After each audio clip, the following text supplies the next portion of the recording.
Some of you, this is maybe the first time I've been with you, so let me just take maybe 2 minutes and give you a quick background of where I come from, because I think that's always important when you hear a speaker to know a little bit about their history. I come out of the business world, 16 years in the automobile business in Southern California. I had a miracle turnaround one day. I took a customer's car in to get service, and the day the owner decided to close his Chrysler store. And when he found out I was having a record-breaking month, and the same month he had his worst month in history, he offered to give me 22% ownership of the dealership if I would try to save it. You talk about a change of life. God can change your life in one day. Think about it. I take a car in to get service, and I drive out as part owner of the business. But mind you, I'm just taking over somebody else's problem. Too many times we avoid problems. We look at a problem as a negative. But see, his problem became my future. And if we view to see problems differently, then sometimes instead of getting upset, we'll say, maybe this is my opportunity. Maybe this is the key to my future. Because that's what turned out to be. God gave us some strategies, and when they couldn't do it, we could. Because we had a different partner than they had. Thank you. Yeah. And we not only saved the dealership, in 90 days it was in the top 10 in Southern California for Chrysler stores, and the following month I bought the dealership. And that's how I got into the speaking arena. Dealer groups, business groups began to book me to speak, and that's been millions of miles and 30 years ago, traveling around the world, teaching people how to experience increase. And so that's a little bit of our background. And we speak in the secular world, we speak in churches such as this, and we just see such a change in people's lives. At the end of the service, let me just mention, we'll go on. They mentioned they're going to receive an offering for our ministry. I just want to tell you that this offering does not go to me. I am seeding today into your lives. This offering goes to help us take this teaching around the world. If you could have been with me in Nicaragua in July, as I spoke to 2,000 business and political leaders in that convention center there, and was able to share with them on how God's word could change their life and bring healing to their country. See, that's what you invest in. You invest in taking this teaching into other people's lives. And you say, how did they receive it? I got a 5-minute standing ovation after teaching God's word to secular business people. See, and we pay to do these things. It's just what we do because we believe that's our calling, our mission field, is to the leaders around the world. And so when you give, that's what you help us to do. And if God speaks to you to help us in a special way of a $100 gift, I have a gift I want to give to you. We have a series you can buy on our table for $195. One of my very best friends who tragically passed away in a plane crash 2 years ago was a man named Miles Monroe. And Miles spoke for us 13 times at our Increase events. It's the best teaching Miles ever did. And one of the reasons was he was speaking to leaders. And number 2, he was limited to 45 minutes. So it was concise. If you heard Miles sometimes, you know what goes on. And you say, how did you hold him to 45 minutes? I don't know. We just had problems with the microphone around 47 minutes. But anyway, but it is the best teaching on Miles, on leadership, managing your vision, increasing your personal leadership, genuine leadership, mindset of leadership, misconceptions of leadership, measuring leadership, overcoming crisis. 13 different teaching sessions. And you can buy it for $195, or if anybody that feels, or those of you that feel to donate $100 in the offering when they do the second offering today, just go by the table. I'm going to give it to you free. And it's just my way of saying thank you for helping us to take this message around the world. What is Increase? Oh, one more thing. We have an event in Hawaii. This will be our 36th annual event. It's for business owners and sales achievers and leaders. If you want to rapidly accelerate to another level, if you want idea exchange with some of the greatest Christian leaders in the world, I invite you to join us. It's very unique. We do 4 to 7 speakers a day, and we're done at 1 o'clock. You're not captive in a ballroom. You get to enjoy Hawaii. And this year, we're going to be at the Ritz-Carlton in Maui, and we got the rooms for half price. Now, that's Increase. And so we have flyers on the table. If you want to join us, we invite you to do so. What is Increase? Increase is not a... do we have a clock? How do I... okay. I would use mine, but my phone is my notes. Okay. I'll just wing it. I think I can feel it, kind of sense it out, you know. I won't go too long. You know, my mentor when I first broke into ministry was a man that just absolutely ignored time. Time didn't mean a thing to him. It was so bad. There was this one meeting, and afternoon meeting, and in the middle of the meeting, one of his friends got up and left. And then a while later, the friend came back. So my minister friend asked his friend, I noticed you got up and left in the middle of my meeting. Why was that? He said, I had to go get a haircut. And my minister friend said, why didn't you get a haircut before the meeting? He said, I didn't need one then. Now that's when you've gone too long. All right.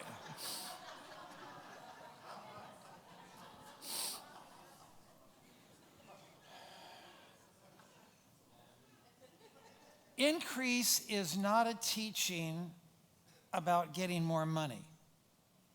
Getting more money is a side effect, but it's a teaching about changing the way we process what we hear and what we see. And as a result of changing what we hear and what we see, we have a different thinking, a different reaction, and a different feeling. So we can hear what somebody else hears, they hear a problem. We can see what they see, and they see a negative. But because prior to that event, and that's the key, because prior to that event, we have taken time to change the way we respond instinctively to that stimuli, we now have a different reaction. And so that's why increase is not necessarily your boss is going to call you in and give you a raise. But it's that your lifestyle will change. Because all of a sudden you'll experience deals in the marketplace. You'll get strategies. You'll get ideas. You'll hear a negative and it's a positive. And let me give you an example. My wife and I were at LA Airport a year and a half ago, and we're getting ready to fly to do a conference in Kauai. A conference with a good friend of mine named Jensen Franklin and Keith and Mary Hudson, who are the parents of Katy Perry, who are in ministry. And so we're at LA. It's a flight I don't really want to take. We're leaving at 5. We're landing at 7:30. We have to then catch a 9 o'clock flight at a different terminal, fly to Kauai, land at Kauai at 9:45, get our bags, that's 10:15, 10:30, get to the hotel, that's around 11. And that doesn't sound so bad, except if you left the Midwest, 11 is 3 a.m. So it's really not a flight, but with my schedule, what we had to take. So I'm sitting there and I'm looking around and the waiting room is really full. I couldn't find a seat. Now somebody says, that's really a negative. I can't find a seat to sit down waiting for the plane. But see, I'm pre-programmed a different way. If I can't find a seat, that means the flight might be oversold. So something that somebody sees as a negative, I see as a potential positive. I say if it's oversold, guess what? Well, let's define the word oversold. To the average person, the word oversold is the negative word. They would define the word oversold as maybe I'm not going to get a seat in the plane. It's uncertainty. You know, maybe it's going to be delayed. If I'm on United, maybe I'm going to get dragged off the plane. I mean, we don't know what. You know. So the average person, oversold is a negative word. But to me, oversold has a different definition. Oversold to me is defined as the airline is going to give away money. So I don't care about the confusion if I'm the one getting the money. So one of the things I've learned in traveling with Zig Ziglar was success occurs when opportunity meets preparation. So I said, if they're going to give away money, I want to be the one to get it. So I grab my tote bag and I walk over and I stand by where the person's going to be if he's making the announcement, just in case. They're getting ready to board the flight. He said, ladies and gentlemen, we're ready to board our flight to Honolulu. He said, but before we board, our flight today is oversold. He said, and we need 2 volunteers. I said, here I am. He couldn't even finish the announcement. I said, depending on what you're paying. He said, well, I said, there's 2 of you. He said, I'll tell you what. He said, I was going to give $300. He said, how about if I give you $500 each and I fly you out in 2 hours? How many of you, I'm just curious, would wait 2 hours for $1,000? Okay. All right, we're in the right audience. This is going to be good today. Right. So I said, okay, that's fine. But then I got to thinking, wait a minute. If I catch the next flight 2 hours later, that means I'm going to get into Honolulu at 9. I can't catch the 9:30 flight to Kauai. I'm going to have to overnight in Honolulu. And that's a real, bugaboo, because you got to go into town back. And I said, wait a minute, that's really inconvenient for me. He said, well, I'll tell you what. He said, I'll put you up at the Westin in L.A., here at the airport, and I'll fly you out in the morning flight. What did he just say? Can I give you more money? Because if he's paid for me to stay in LA, I can cancel my Hawaii room. I just got more money. So now I'm up to around $1,400. I'm on a roll. But then I said, but wait a minute. Why do I need to take the 9 o'clock flight to Honolulu, wait, go to another terminal and change planes, when you have a 9:30 nonstop from LA to Kauai?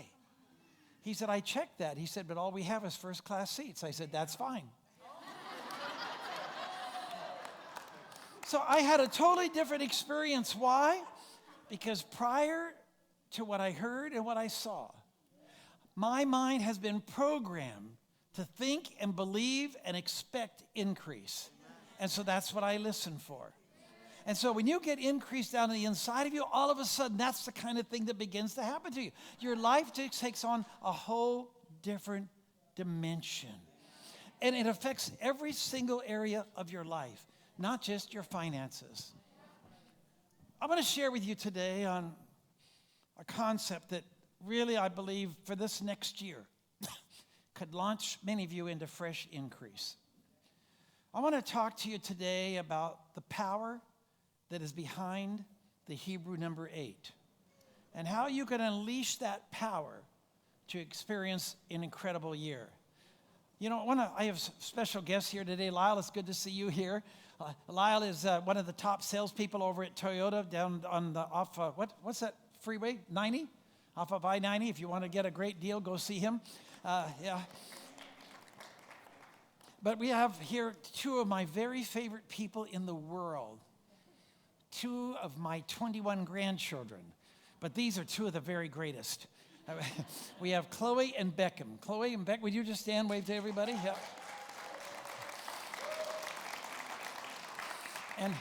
And Beckham, if you would please bring me up my shirt so we can speak. Yes, thank you. All right, so this is what we're speaking on today. Let's turn this around. We're speaking on the meaning behind the Hebrew number 8. And you'll find the text is 1 Samuel, the 16th chapter. I'm not going to read it in detail because I just want to refer to one aspect of it today. But you can go back and read it. It's one of the great texts in the Bible. It's a text of how God can change your life in one day, how a shepherd boy became a giant killer and a national hero in one day. But if you recall the story, God speaks to the prophet Samuel. And he says, I want you to go to the house of Jesse, and I want you to anoint one of Jesse's sons to be the next king of Israel. And so this is a scene that is played out. The prophet walks into the room. There is standing Jesse. There are 7 of his sons. His attention is immediately attracted to the eldest son. He walks over and he says, that must be him. And he goes to anoint him to be the next king of Israel. And when he reaches out to anoint him, God speaks to him and says, stop! That's the wrong one. Let's stop here for just a moment. We'll come back to the story. But there's a leadership principle here that is too important to miss. When you're in the early years of growth, or early time of growth season, whatever it might be, your success is largely dependent upon the word go. How many people you see, how many calls you make, are you willing to go out and do this and do this and do this? It's go, go, go. The higher you go up in the leadership ladder, the less important the word go is, and the more important the word stop is. Because if you don't know when to stop, you could lose everything in one day. You could be a star player in University of Washington and you're off the team. Why? Because you didn't recognize stop. So you got there by go, go, go, go, go, but all of a sudden because you didn't recognize stop, your life has changed. So as a leader, we have to train ourselves not just to go, but to know when to stop. When to stop and reevaluate our priorities. When to stop and make sure we're not making moral mistakes. When to stop and realize we got to give more time to our family or to our health or whatever it might be. Think of what would have happened if the prophet didn't recognize stop and wouldn't obey stop. Think about it for a minute. The consequences. He would have anointed the wrong person to be the next king of Israel. That would have rewritten history. Because David then would have never fought Goliath. The tribe of Israel could have fought that battle and lost the battle, and the whole nation could have gone into captivity because one person misstop. So be sensitive not just to God leading and releasing, but be sensitive to God speaking and saying stop. And by the way, I don't want to take too much time in this because I want to get to the point, but if you don't spend time with God, you're not going to recognize his voice. That's why one of the most important things you can do as a leader is be sure you have personal devotional time every day. That you have time praising and worshiping God. That you don't get so wrapped up in talk radio and all the other things that stir you up and get you all negative that it drives out God's voice. But you practice his presence so when he speaks, even in a quiet voice, you can recognize it and obey it. And as a result of that, your life changes direction. So let's go back to the story. Okay. No, let's stay with it for just a minute. There's another leadership principle. Why did the prophet almost anoint the wrong person? What as a leader could we learn from that to avoid making mistakes? The Bible tells us the reason. It says he was attracted to the eldest son because he was tall in stature and he looked like a king. See, if you're going to be a success in business, you have to realize people are moved by what they see. You never get a second chance at a first impression. So one of the great things you could do in the next 30 days, take a look at your business cards, take a look at your business, take a look at your vehicle, take a look at your personal appearance, whatever, and say, is this attractive to who I'm trying to reach? Now, you could just say, I'm going to be me, yes, but then you might not get increase. Because me might not be attractive to where your money's going to come from. So you just have to decide if you want to be me or you want to have increase. Not all of you, but some of you. Because people are moved by what they see. But with that understanding, you have to train yourself not to be moved by what you see, because sometimes the greatest deals are camouflaged by negative sights. My son is in the home flip-it business here in the Bellevue area. He's doing very well. He's averaging over $200,000 a house. And one of the reasons he's making so much money is he's buying these ugly, ugly things that just look horrible. But he sees them not the way they are. He sees them as what they can be. And that's the mindset that we have to have with people and with other things. The second reason he almost made the mistake was he was moved by history. History said that the birthright of a home rested on the eldest son, so he figured he must be the one to be anointed. Friend, it's great to know history. I love history, but things are changing so fast, history becomes less important. You've got to focus on the future, focus on the trends, focus on where things are going. All right, let's go back to the story. All right, so God says no. What do you do if you thought you had it all figured out? You're now standing in front of Shark Tank. And Kevin O'Leary says no. So what do you do? Well, another thing that a leader tries to do, an increased leader, they try to think in terms of having options. And so immediately the prophet looks around to say, okay, this isn't it. But then he sees, oh my goodness, I got 6 other possibilities. So it's not a hopeless situation. If this one isn't it, I got 6 other. So okay, so immediately goes to the next one. He goes to number 2, no. Number 3, no. Number 4, no. Number 5, no. Number 6, no. Number 7, no. And now he's got a problem.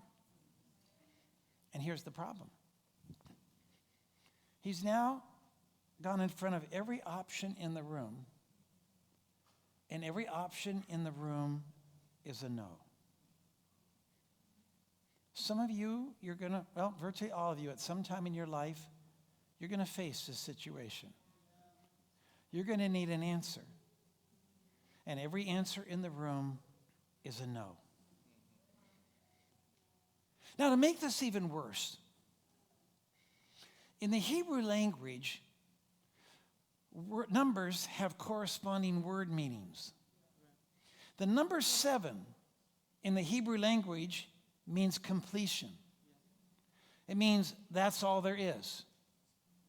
7 days in a week, all there is. 7 colors in a rainbow, all there is. That's why Stephen Covey called his book 7 Habits of Highly Effective People. He might have had 9, but he made it 7. Why? Because he knew the Jewish population is large book buyers, and they were in their subconscious, they think 7 is all there is. So he had 7 habits. So now he's got 7 no's, and his historical belief system thinking says that's all there is. And that's where many people stop. They accept the no's in the room. They figure out, how do I live with the no's? How do I live a less than fulfilling life? How can I make it in my room full of no's? But see, the prophet, I believe, was an increased thinker. And the reason I believe it is because of what came out of his mouth next. If you want to know what somebody really believes and you want to know what they really like, listen to what they say and how they respond to stress, fear, or sudden change. Because out of the abundance of the heart, the mouth will speak, and you'll find out what's down on the inside. Listen to what comes out of his mouth when he faces 7 no's. Is there another son? Is there a number 8? Might there be an answer that's not in the room? I recognize there's 7 no's in the room, but might there be an answer that's not here in the room full of no's? And what does number 8 mean in the Hebrew language? 8 means transcending limitations. It means going beyond normal. Going beyond normal. See, that is one reason why Jewish male babies are not circumcised in the hospital shortly after birth. They are circumcised at a special ceremony held on the 8th day after birth. Why? Because it signifies we are raising sons that are not going to be normal. That's how ingrained the number 8 thinking is in their heritage. So he says, is there another son? Is there a number 8? So 3 things I want you to see on this morning. The first thing I want you to notice is, well, all they could see is the room full of no's. Their yes was waiting for them. They couldn't see it. It was out of their sight. But their answer was already in existence. See, some of you, you've been accepting the no's, and while you're accepting the no's and thinking, I got to live with the no's, your answer is already out there waiting for you. That idea you need is waiting for you. That strategy you need is waiting for you. That relationship you need is waiting for you. That money you need is already out there. See, that's life-changing when you think about it. It's not, oh, God, I need my answer. No, the answer's there. You just have to go get it. It's like your healing is there. You just have to go get it. Jesus is there. You just have to go get it. That idea is there. You just have to go get it. That person is there. You just have to go get it. So the first thing I want you to catch this morning is your answer already exists. The second thing I want you to realize is you're going to have to go get it. Your answer is waiting for you, and it'll keep waiting for you until you are willing to leave the room full of no's. And you say, that's easy to do. No, it isn't. Because we've learned how to exist with the no's. We get comfort with the no's. We're familiar with the no's. The yes is an unknown. What if I get out there and I don't, my yes isn't there?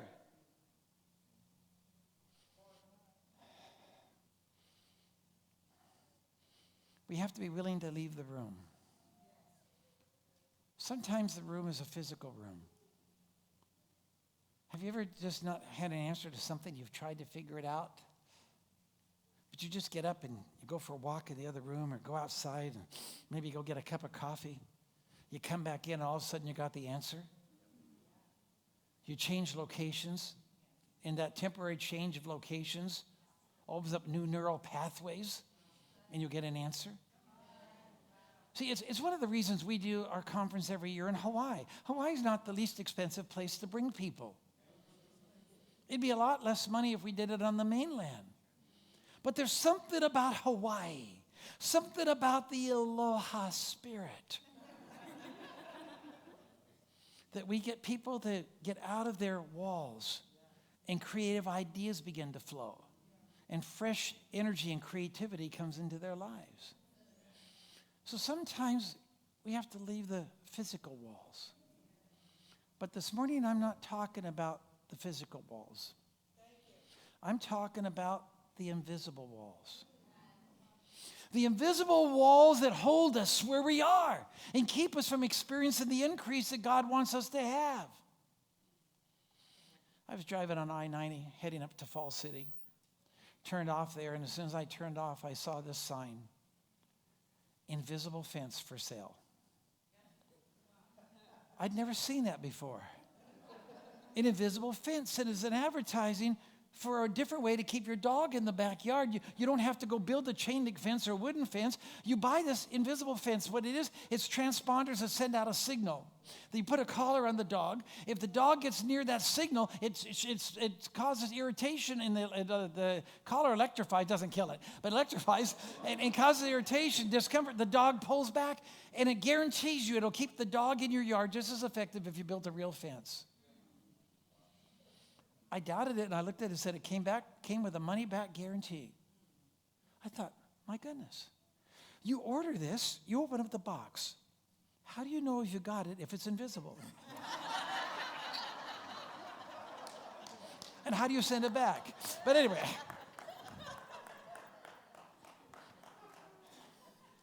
Each one of us live confined to an invisible fence.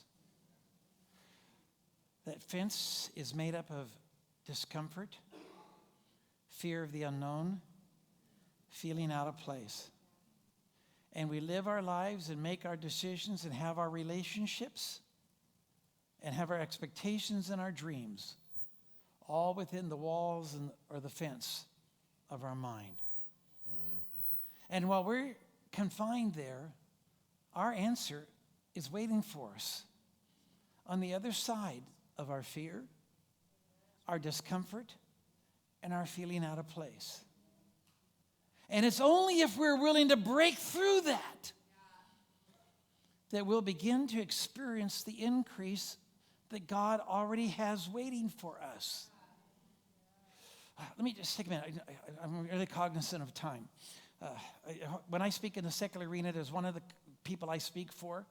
If I go a minute over, they deduct $1,000 off my honorarium for each minute I go over. So believe me, I watch time. But anyway, so I'm okay. But I have no idea what it is. But I'm just kind of aware of it. All right. So I think I can simplify this to a real quick story. When I first decided to get into the secular arena, I realized that because of my business background and my verbiage and my understanding of what challenges, unique challenges of business people, and mixed with my understanding of God's word, that this would be a great marketplace where I could make a difference in people's lives. And so I wanted to go speak there, but just wanting to do something. How do you get out there? How do you get somebody to book you? How do you get known? You know, I was known in one arena, but I'm totally unknown in the other arena. And so I began to prepare and get some talks ready. So if the opportunity came, I'd have something ready to share. I began to study how they looked. And I got all these things ready. But still, I wasn't getting hardly any calls. And a friend of mine said, Bob, you just need contacts. He said, if people would meet you and get to know you, they'd start booking you.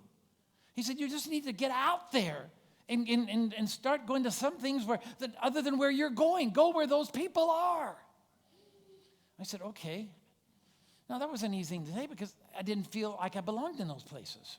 Then he calls me, he says, Bob, he said, I got this perfect thing. I got the perfect thing for you to come to. It's called the Washington National Charity Banquet. He said, there's going to be dignitaries there, movie stars there. There's going to be heads of network marketing groups there. He said, it's just perfect to come. You need to come to that. I said, okay, sounds great. What's involved? He said, it's going to be in such and such days in Washington, D.C. He said, just tell me you'll come. Give me a credit card. I'll get you 2 tickets for you. I said, okay, how much are they? And he said, in today's money, he said they're $4,000. $4,000 for dinner? $4,000 on the expectation that I might meet somebody that might get me a booking, that might.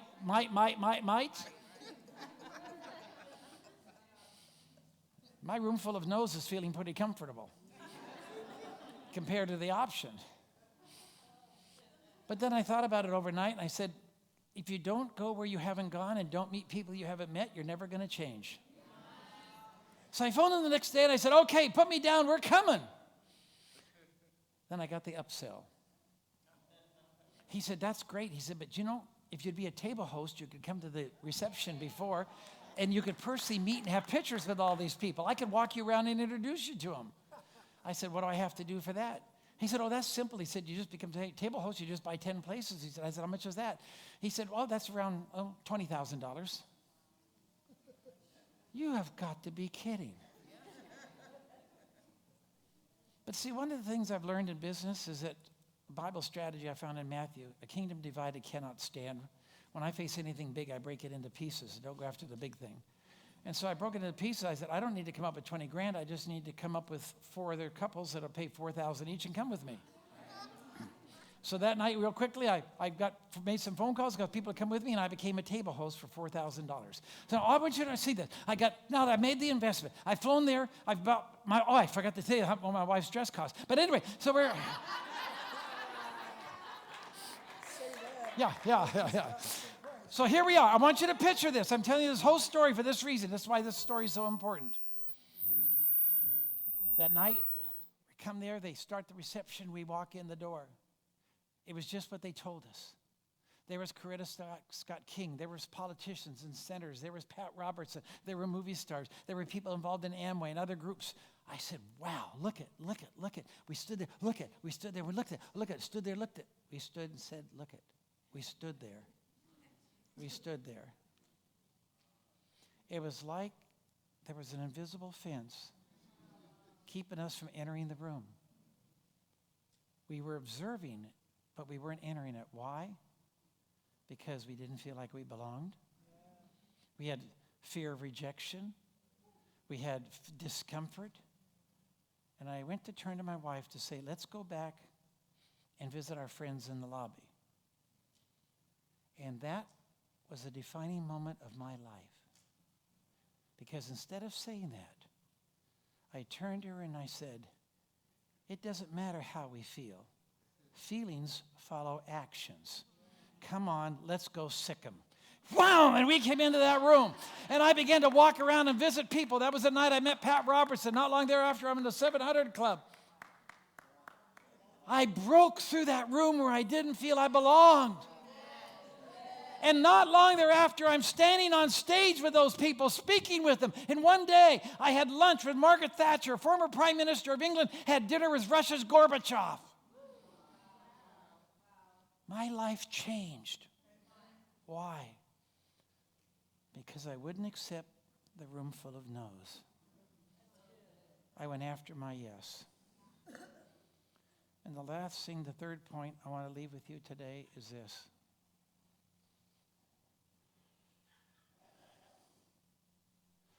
There's 7 no's in the room. It doesn't take 8 yeses to overcome the power of the 7 no's. When David walked in that room, all 7 no's lost their power. See, you don't need a majority of yeses to overcome your no's. All you need is one. And when that yes walks in your room, your no's will lose their power. And that's what I'm believing for you today. And that's why I shared this message with you. Because I believe that your time, I believe that your time of living with your no's, of accepting where you are, I believe it's coming to an end. And I believe that you're going to have the courage, and you're going to go after, and you're going to find your answer, and your life is going to change because of it. Your answer is waiting for you. It's waiting for you to go get it. And when you get it and bring it into your room, your life will totally change. How many of you say today, Bob, I'm willing to do it.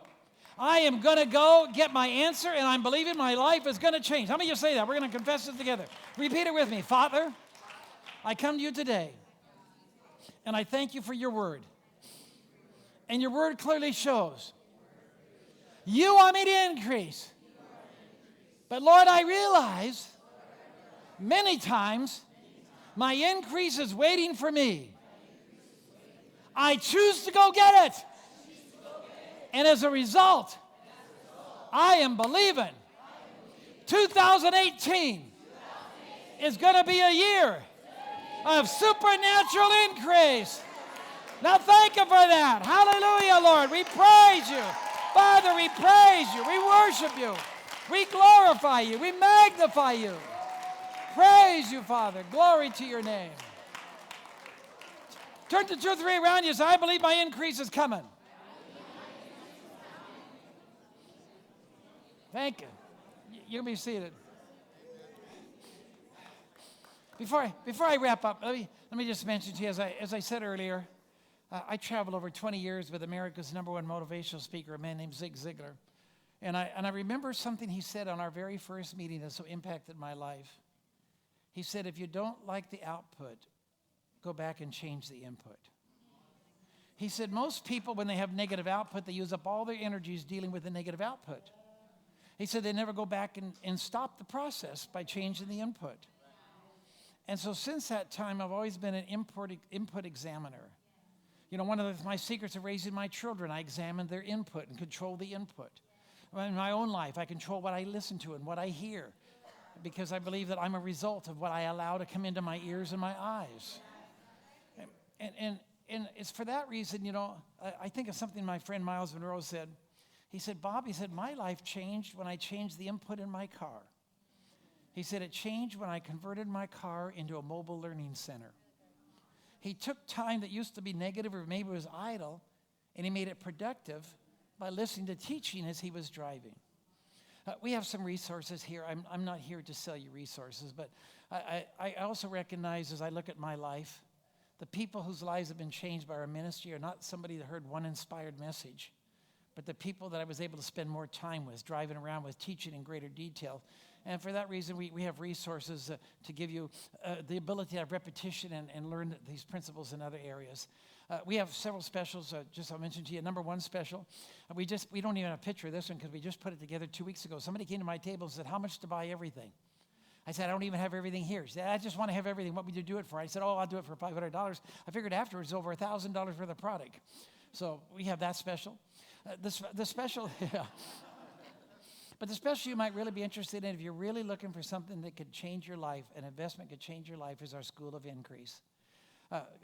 Chloe, would you bring that up here real quick for me? Yeah, the one right there. Oh, you can bring, yeah. Okay. Well, she wanted to bring it so she could show off. Yeah. Okay, no, I'm sorry. Come on, Chloe. I want you to see how beautiful she is. Yeah. No, that's it. Isn't that a beautiful? Hey. Yeah. When you have grandkids that sharp, you want to show them off. Yeah. But it consists of 6 different seminars. It consists of our seminar on the great multitude thinking. That's how the fishermen went from empty nets to net breaking increase in one day. All the strategies they use, the mindset changes. It's 7 hours of teaching on that one story.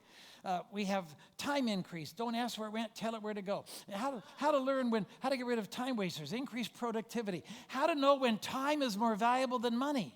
And instantly make the change. I'm at the LA Coliseum. We're at the first game between the Seahawks and the Rams last year. The game is sold out. It's 85 degrees. It's hot. And the concession stands are full. And we're running late. And we get there. It's 20 minutes before kickoff time. And none of us have eaten.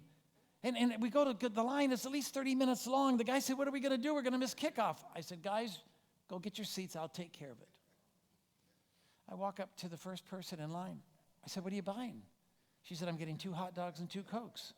I said, I'd like to buy your lunch. She said, what? I said, I'd like to buy your lunch if you let me place my lunch order at the same time. She said, okay. So I got her lunch, buy her lunch. All of us had our food, and we made kickoff. Why? Because I recognized I valued time more than money. All right. Okay. Strategies for increase. How do you create an attitude of environment of increase? Break free from the bondage of debt. I teach debt elimination, but also debt control, depending on what level you're at. Flourish. How to flourish in life's desert seasons. The 7 habits of highly productive palm trees. And defense. Offense sells the tickets. Defense wins the games. And so, if you go on our website, you can find this for $585. And that's what we sell it for. You can get it today for half price.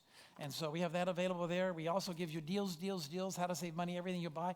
Incredible investment, particularly when you can get it for half price. So that's our second special. If you just want to get one series, get this one, Great Multitude Mindset. It's on sale for $69, or you can get it in a download card version that's my room key. Somewhere, download card version for $49. You get my room for $99. Yeah.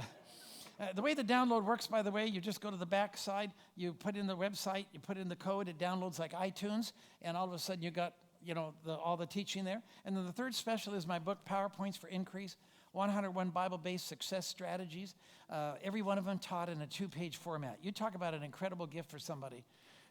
So in 3 or 4 minutes, they learn a Bible-based success strategy, how some superachiever used it. And the way we sell this book is if you buy the audio card for $37, the book is free. And so that's how we do it. And I'll autograph it for you if you want. And then today we have a special for Christmas and Thanksgiving. If you buy the book, you get 2 audio cards free, not one, so you can give one away for Christmas or Thanksgiving. So that's our specials. We do take Visa, MasterCard, American Express, cash, check, and airline first class upgrades. Some of you are thinking, this is a lot of money, but it all depends on our value system. Right here in Seattle, it was either last Christmas or the Christmas before, on Black Friday at 4 a.m., December 23rd at 4 a.m., there were more than 1,000 people standing outside a store to buy a pair of shoes for $180 each, because that was their value system. See, and yet we say, I don't know if I can afford to do something to change my life. And our life's not changing because we're not putting our money in the right places. I want to end with this one story. What am I believing is going to happen as a result of this morning? What am I believing for? Let me tell you what. I'm believing that some of you are going to have such a dramatic change in the financial arena that you're going to be phoning the pastors with prayer requests how to handle the increase. I believe that. Reminds me of the story I want to end with. I'd finished speaking in Anaheim, California.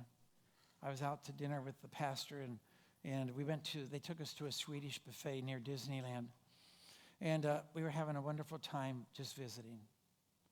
And all of a sudden, I heard this piercing cry that instantly changed the environment and everything was happening. And the cry was this: help me! Help me! Somebody help me! I recognized it was a child. It was desperate. I knew I had to respond. So I jumped out of my seat. I'm going around the corner, and as I'm going around the corner there, I'm wondering, what am I going to find? Is it an abusive situation? Is it an accident? Is it a seizure? What's going to be there? When I turned around the corner, it was none of those. Let me tell you what I found. I found a little boy that apparently had gone to the soft ice cream machine. He'd pulled the handle down to fill up his bowl. And then when the bowl was full, he went to turn it off. He couldn't get the handle to go off. And the ice cream kept flowing. It apparently had flown over the bowl. It had gone down the front of his pants. It was around his feet, going around the floor. And in desperation, he's saying, help me, somebody help me. And that's what I'm believing for you.